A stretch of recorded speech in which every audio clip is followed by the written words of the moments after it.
ಈ ರಾಮಾಯಣದ ಈ ಪ್ರಸಂಗ ಅತ್ಯಂತ ಮುಖ್ಯವಾದಂಥ ಪ್ರಸಂಗ.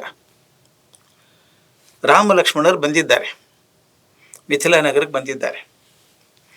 ಆ ಶಿವಧನುಸ್ಸಿನ ಬಗ್ಗೆ ವಿಶ್ವಾಮಿತ್ರರು ತುಂಬ ಹೇಳಿಬಿಟ್ಟಿದ್ದಾರೆ ಅವರಿಗೆ, ರಾಮ ಲಕ್ಷ್ಮಣರಿಗೆ. ಅದು ಅದ್ಭುತವಾದ ಒಂದು ಬಿಲ್ಲಿದೆ, ಆ ಬಿಲ್ಲಿನ ಯಾರಿಗೂ ಎತ್ತೋಕ್ಕಾಗಿಲ್ಲ ಅಂತೆಲ್ಲ ಹೇಳ್ತಾರೆ.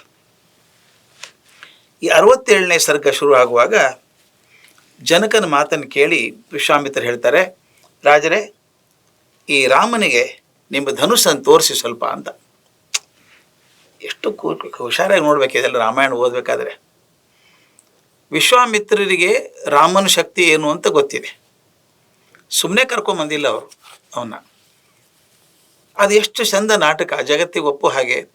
ಜನಕ, ನಿಲ್ಲಲ್ಲಿದೆಯಪ್ಪ ಶಿವಧನುಸ್ಸು, ಈ ಹುಡುಗನಿಗೆ ತೋರಿಸು ಅಂದರು.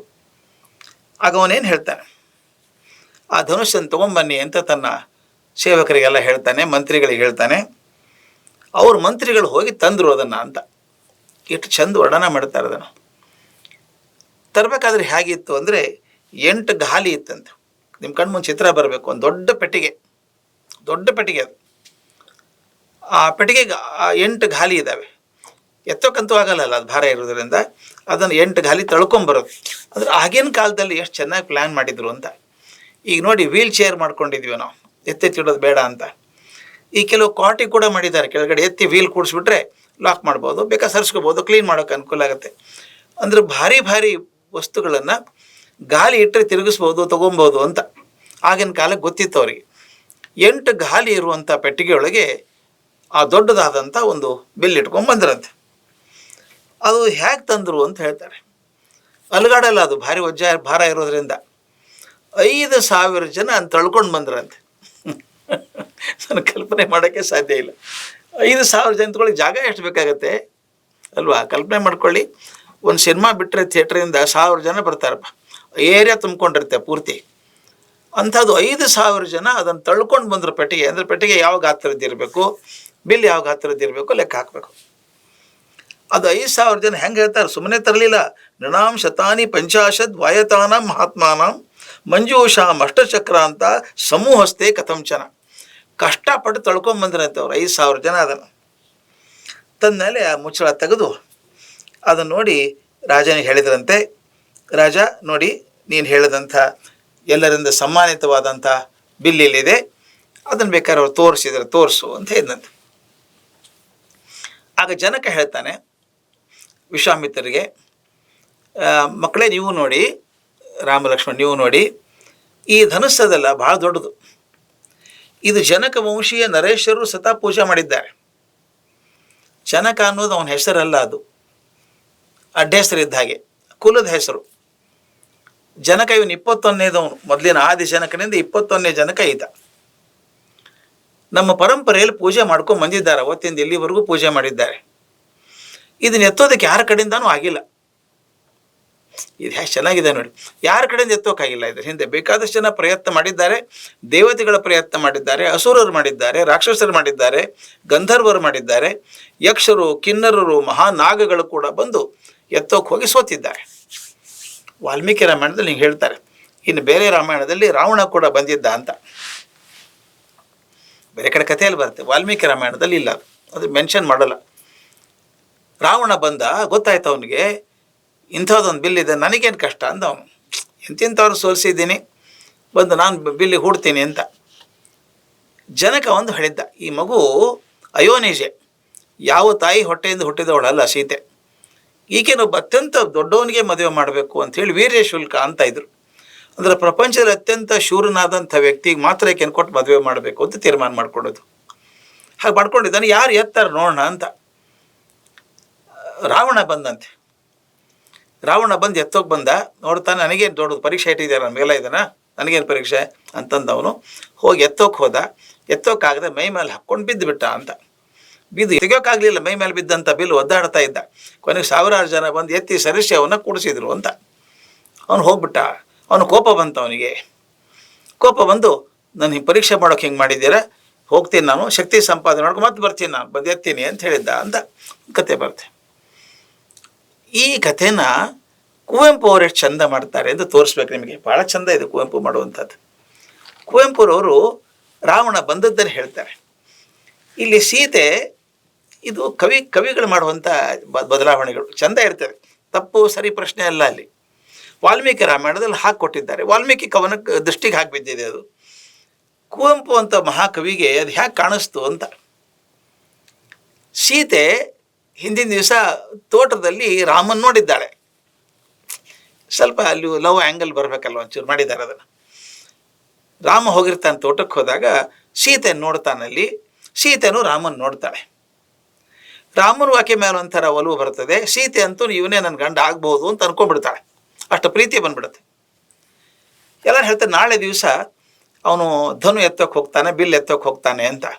ಆಕೆ ಗಾಬರಿ. ಹಿಂದೆ ರಾವಣ ಬಂದು ಸಿಕ್ಕ ಹಾಕ್ಕೊಂಡ್ಬಿಟ್ಟಿದ್ದಾನೆ, ಪಾಪ ತೆಳ್ಳಗಿನ ಹುಡುಗ ಇವನು, ಹೆಂಗೆ ಎತ್ತಾನೆ ಇವನು, ಗೆಲ್ಬೇಕು ಇವನು, ಹೇಗಾದ್ರೂ ಮಾಡಿ ಗೆಲ್ಲಬೇಕು. ಆ ಪ್ರೀತಿ ಹೇಗೆ ಮಾತಾಡ್ಸತ್ತೆ ನೋಡಿ. ರಾವಣ ಬಂದಾಗ ಆಕೆ ಏನು ಮಾಡಿದ್ಲು, ಇಲ್ಲಿ ಬಂದಾಗ ಏನು ಮಾಡಿದ್ಲು ಅನ್ನೋದನ್ನು ಭಾಳ ಚಂದ ಬರ್ತಾನೆ. ಅವನು ಹೇಗೆ ಬಂದ, ರಾವಣ ಬಂದ ಮೊದಲು. ರಾವಣ ಬಂದವನು ಹೇಗೆ ಬಂದ, ಜೋರು ಬಂದ. ರಾಕ್ಷಸ ಮೂರ್ತಿಯನ್ನು ನೋಡಿ ಸೀತೆ ಹತ್ತುಬಿಟ್ಲಂತೆ. ಇವನೇನಾದರೂ ಗೆದ್ದುಬಿಟ್ರೆ ಅಯ್ಯೋನ ರಾಕ್ಷಸನ ಹೆಂಡತಿಯಾಗಿರ್ಬೇಕಾಗತ್ತಲ್ಲ ಅಂತ ಒದ್ದಾಡಿದ್ಲಂತೆ. ರಾಕ್ಷಸ ಮೂರ್ತಿಯಂ ಕಂಡು ಗೋಳಿಟ್ಟಲಯ್ಯ ಸೀತೆ, ರೋಧಿಸಿತು ಅಖಿಲ ಮಿಥಿಲಿಯಂ ಕೋಮಳೆಗೆ ಬೇಡಂತೆ ಮಹಾದೇವನಂ. ದೇವರನ್ನ ಬೇಡ್ಕೋಬೇಕು, ಮಹಾರಾಯ ಇವ್ರ ಕಡೆ ಆಗಬಾರ್ದು ಅಂತೇಳಿ. ಅವು ಹೇಗೆ ಬಂದ ಅಂತ. ಗೊಲೆಗೆ ಹೆದೆಯೇರುತ್ತಿರೆ ಸೀತೆಯ ಸುಕೃತವಲ, ಸೀತೆ ಪುಣ್ಯ ಅದು.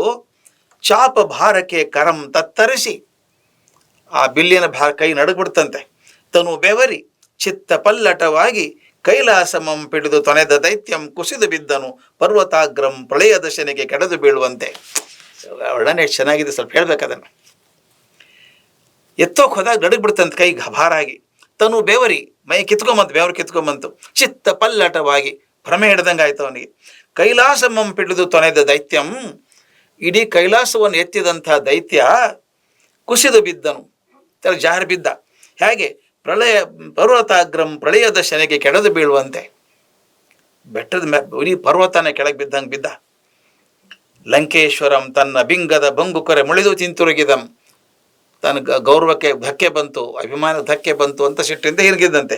ಏನು ಹೇಳ್ತಾನೆ ಹೋಗುವಾಗ, ಮತ್ತೆ ತಪದಿಂ ಬಲ್ಮೆಯಂ ಬಡದು ಬಹನೆಂಬ ಕಡು ಸೂರುಳಂ ಉಡುಗುಡಿಸಿಕೊಂಡು, ಈಗ ಹೋಗ್ತೀನಿ, ಇನ್ನೂ ಶಕ್ತಿ ಸಂಪಾದನೆ ಮಾಡ್ಕೊಂಡು ಬರ್ತೀನಿ, ನಾನು ಬಂದು ನಾನೇ ಎತ್ತೋದು ಬಿಲ್ಲನ್ನ ಅಂತ.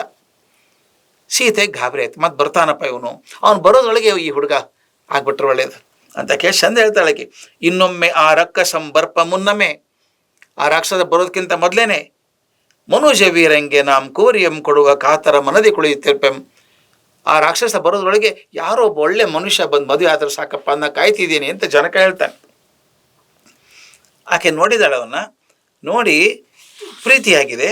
ಅವನು ಯಾರು ಅಂತ ಅವನು ಗೆಳತಿಯರು, ಸೀತೆ ಗೆಳತಿಯರು ಹೇಳ್ತಿರ್ತಾರೆ, ಅಕ್ಕ ನೀನಲ್ಲಿ ಕಂಡವಗೆ ರಾಮನೆಂಬ ಅಭಿಧಾನಮಿ ಹೋದಂತೆ. ನೀನು ನೋಡಿದೆಯಲ್ಲ ತೋಟದಲ್ಲಿ, ಅವನ ಹೆಸರು ರಾಮ ಅಂತೆ. ರವಿಕುಲದ ಅರಸು ದೇವ ದಶರಥ ಪುತ್ರನಂತೆ. ಈ ದೇವ ಇದ್ದಾನಲ್ಲ ದಶರಥನ ಮಗ ಅಂತೆ ಅವನು. ತಾನು ಅಯೋಧ್ಯೆಗೆ ಸ್ವಾಮಿಯಹನಂತೆ, ಅಯೋಧ್ಯೆಗೆ ರಾಜ ಅಂತೆ ಅವನು. ಬಿಲ್ ಮುರಿದ್ರೆ ಬಿಲ್ ಮುರಿಯೇ ನಿನಗೆ ಅವನೇನಿಯನಂತೆ. ಅವನು ಬಿಲ್ ಮುರಿದ್ರೆ ಅವನು ನಿನ್ನ ಗಂಡ ಆಗ್ತಾನಂತೆ. ಬಲ ಪರೀಕ್ಷೆಗೆ ನಾಳೆ ದಿನವಂತೆ, ನಾಳೆನೇ ಬಲ ಪರೀಕ್ಷೆ ಆಗ್ತದಂತೆ. ಹೇಳಕ್ಕ ಬಾರಕ್ಕ ಬಿಲ್ ಮುರಿಯುವ ಪಾರ್ವತಿಯ ನಾರಾಧಿಪಂ. ಅಲ್ಲಿ ಬಿಲ್ ಮುರಿಯೋದು ಬೇಡ ಅಂತ ಬಿಡ್ಕೊಂಡಿದ್ದಕ್ಕೆ. ಇಲ್ಲಿ ರಾಮನಿಗೆ ಹೇಗಾದ್ರೆ ಬಿಲ್ ಮುರಿದು ಹೋದ್ರೆ ಸಾಕು, ಮದುವೆ ಆಗಬೇಕು ಅಂತ ಗೆಳತಿ ಹೇಳ್ತಾಳೆ. ಬಿಲ್ ಮುರಿಯೋ ಹಾಗೆ ಪಾರ್ವತಿಯನ್ನು ಪ್ರಾರ್ಥನೆ ಮಾಡ್ಕೊಳ್ಳೋಣ. ದಿಟಂ ಶಿವನ ಸೋಲ್, ಶಿವಧನುಸ್ಸಲ್ಲ, ಶಿವನಿಗೆ ಹೇಳ್ಬೇಕು ನಾನು, ದಯವಿಟ್ಟು ಶಿವಧನುಸ್ ಮುರಿದು ಬಿಡಪ್ಪ ಅಂತ ಕೇಳ್ಕೋಬೇಕು. ಹೇಳ್ತಾಳೆ, ಚೆನ್ನಾಗಿ ಹೇಳ್ತಾಳೆ. ಹರಶರಾಸನವಂತೆ, ಇದು ಹರಂದಂತೆ, ತೆಗೆ ಪರೀಕ್ಷೆ ಎದೇಕೆ ತಾನು ಅಲ್ಲಿದ ನಲ್ಲಂಗೆ. ಅವನು ಹೇಗೂ ಒಪ್ಕೊಂಡ್ಬಿಟ್ಟಿದ್ದೀನಿ ನಾನು ಗಂಡ ಅಂತ ತಿಳ್ಕೊಂಡು, ಮತ್ತು ಪರೀಕ್ಷೆ ಆಗಬೇಕು. ಜಗದೇಕ ವೀರಂದೆ ಪದ್ಧತಿಯ ಪಾಳ್ ತೊಡರುವುದೇಕೆ. ತಾನು ಒಪ್ಕೊಂಡ್ಮೇಲೆ ಮತ್ತು ಪರೀಕ್ಷೆ ಗಿರೀಕ್ಷೆ ಹಾಕಬೇಕು, ಹಾಗೆ ಆಗಿಬಿತ್ತಲ್ಲ. ಹೇಳ್ತಾಳೆ, ತುಕ್ಕಡರಿ ಮುರಿಯಲ್ಲ ರುದ್ರ ಚಾಪಂ. ಬಿಲ್ಲಿ ಕೂಡ ಶಾಪ ಕೊಡ್ತಾಳೆ ಸೀತೆ. ತುಕ್ಕಡರಿ, ಹಿಡಿದು ಮುರಿಯಲಿ ಆ ರುದ್ರ ಚಾಪಂ, ಆ ರುದ್ರ ಶಾಸ್ತ್ರ ಮುರಿದು ಹೋಗ್ಲಿ ಅಂತ ಬಿಡ್ಕೋತಾಳೆ. ಮನದಿ ನೆನೆದಳೋ ಮರೆತು ತನ್ನಿಂದಿನವರೆಗೆ ಬೇರೆ ಬಣಗರಸರಂ ಮತ್ತೆ ಲಂಕೇಶನೆಂ ದಶರಥ ತನುಜಿಗಾಗಿ ಕಾಯುತ್ತೆಂಬುದಂ ಹಿಂದೆ ರಾವಣನಂದು ಬಂದಾಗಳು. ಹಿಂದೆ ರಾವಣ ಬಂದಿದ್ನಲ್ಲ, ಅವಾಗೇನು ಪ್ರಾರ್ಥನೆ ಮಾಡಿದ್ಲಕ್ಕಿ, ಓ ಧನುವೇ, ಸೀತೆ ಪ್ರಾರ್ಥನೆ ಮಾಡಿದ್ಲು. ಓ ಧನುವೆ ಕಾಪಾಡು ಬಾಲೆಯಂ, ಈ ಹುಡುಗಿನ ಕಾಪಾಡಪ್ಪ, ಕೈ ಮುಗಿವೆ ಕಾಲ್ಗೆರಗಿ, ಕೈ ಮುಗಿತೇನೆ ಕಾಲು ಬೀಳ್ತೇನೆ, ಮುರಿಯದಿರು, ಮುರಿಬೇಡ, ಬಾಗದಿರು, ಬಗ್ಬೇಡ, ಸುರಮೇರು ಭಾರದಿಂ ದೈತ್ಯ ನೆತ್ತದ ತರದಿ ಭಾರಗೊಂಡಂಬ ಬಲಿಯಂ ಪೊರೆ, ಇಡೀ ಮೇರು ಪರ್ವತ ಆದಂಗೆ ಆಗ್ಬಿಡು ಭಾರ ನೀನು, ಬಿಲ್ಲಿಗೆ ಬೆಡ್ಕೊಳ್ಳೋದಕ್ಕೆ ಮೇರು ಪರ್ವತ ಆದಂಗೆ ಭಾರ ಆಗಿ ಬಿದ್ದು ಬಿಡು ಅವನ ಮೇಲೆ, ಮುರಿಬೇಡ ನೀನು ಅಂತ ಬೇಡ್ಕೋತಾಳೆ. ಎಂದೆರದ ತರುಣಿ ಅವತ್ತು ಕೇಳಿದ್ಲಲ್ಲ, ಇಂದು ತಾನಿಂದು ಇವತ್ತೇನು ಕೇಳ್ತಾಳೆ, ಹಗುರಾಗು ಗರಿಯಂತೆ ಗರಿ ಹಂಗೆ ಹಗುರಾಗ್ಬಿಡಪ್ಪ, ಬಾಗು ಬಳ್ಳಿಯ ತರದಿ, ಬಳ್ಳಿ ಹಾಗೆ ಬಾಗು, ರಾಮಂಗೆ ಮುರಿದು ಬೀಳು ಧನುವೆ, ರಾಮ ಹಿಡ್ಕೊಂಡ ತಕ್ಷಣ ಮುರಿದು ಬೀಳಪ್ಪ ಎಂದು ಪರಿಪರಿ ಎಂದೆ ಭಿನ್ನ ಹಂಗೈದಳೆನೆ. ಪಾರ್ವತಿಯನ್ನು ಬೇಡ್ಕೋತಾಳೆ, ಶಿವನ್ ಬೇಡ್ಕೋತಾಳೆ, ತಕ್ಷಣ ಮುರಿದು ಹೋಗ್ಬಿಡಪ್ಪ, ಮದುವೆ ಆಗ್ಬಿಡ್ತೀನಿ ನಾನು. ಅಂದರೆ ಮನುಷ್ಯನ ಸ್ವಭಾವ ಹೇಗಿರುತ್ತೆ ನೋಡಿ. ಆಕೆಗೆ ಅಪ್ಪ ಹೇಳ್ಬಿಟ್ಟಿದ್ದಾನೆ, ಆ ಬಿಲ್ಲನ್ನು ಯಾರು ಎತ್ತಾರೋ ಮುರಿತಾರೆ ಅಂತ ಹೇಳಿಲ್ಲ ಅವನು, ಬಿಲ್ಲನ್ನು ಯಾರು ಎತ್ತಾರೋ ಹೆದೆ ಏರಿಸ್ತಾರೋ ಕೊಡ್ತೀನಿ ಅಂತ ಹೇಳಿದ್ದಾನೆ. ಎಲ್ಲಿ ರಾವಣ ಗೆದ್ದು ಬಿಡ್ತಾನೋ ಅಂತ. ಆಕೆಗೆ ಬೇರೆ ಆಪ್ಷನ್ ಇಲ್ಲ. ಆಕೆಗೆ ಯಾರು ಎತ್ತಾರೋ ಮದುವೆ ಆಗ್ಬಿಡ್ಬೇಕು. ಆಕೆ ವೀರ್ಯ ಶುಲ್ಕ ಅಂತ ಕೊಟ್ಬಿಟ್ಟಿದ್ದಾನೆ ಅವನು. ಅಕಸ್ಮಾತ್ ರಾವಣ ಗೆದ್ದಿದ್ದು ರಾವಣನ ಮದುವೆ ಆಗ್ಬೇಕಾಗಿತ್ತು. ಆಕೆ ಅದಕ್ಕೆ ಬೇಡ್ಕೋತಾಳೆ, ನೀ ಭಾರ ಆಗು, ಇವನ ಕಡೆ ಎತ್ತೋಂಗೆ ಮಾಡಬೇಡ, ಮೇರು ಪರ್ವತದಂಗೆ ಆಗು ಅಂತ ಕೇಳ್ಕೊತಾಳೆ. ಇವನ ಬಗ್ಗೆ ಪ್ರೀತಿ ಬಂದಿದೆ ರಾಮನ ಬಗ್ಗೆ, ಅದಕ್ಕೆ ಬೇಡ್ಕೋತಾಳೆ, ಹಗುರಾಗು, ಬೆಳ್ಳಿ ಹಂಗೆ ಬಾಗು, ಮುರಿದು ಹೋಗಿ ನೀನು ಅಂತ ಬೇಡ್ಕೋತಾಳೆ. ರಾಮನ ಬಲಕ್ಕೆ ತನ್ನ ಪ್ರೇಮದ ಬಲವ ನೀಯಲೆಂದು ನೋಂಪಿಯ ನೊಂತು ಹೃತ್ಪದ್ಮದಿಂದೆ ಭೂಜಾತೆ ಗಿರಿದೇಶನನ್ನು ಪೂಜಿಸಿದಳ ರಾತ್ರಿ ನಿದ್ದೆ ನೈವೇದ್ಯಮಂ ಮಾಡಿ. ಕುವೆಂಪು ಭಾಷೆನೇ ಅದ್ಭುತಪ್ಪ, ಭಾಳ ಅದ್ಭುತ. ಪರಿಪರಿಂದ ಬೇಡ್ಕೊಂಡ್ಲಂತೆ. ಅದು ಹೇಳ್ತಾರೆ, ಈ ನಿಂದೆ ಮಾಡೋದು ಸ್ತುತಿ ಮಾಡೋದು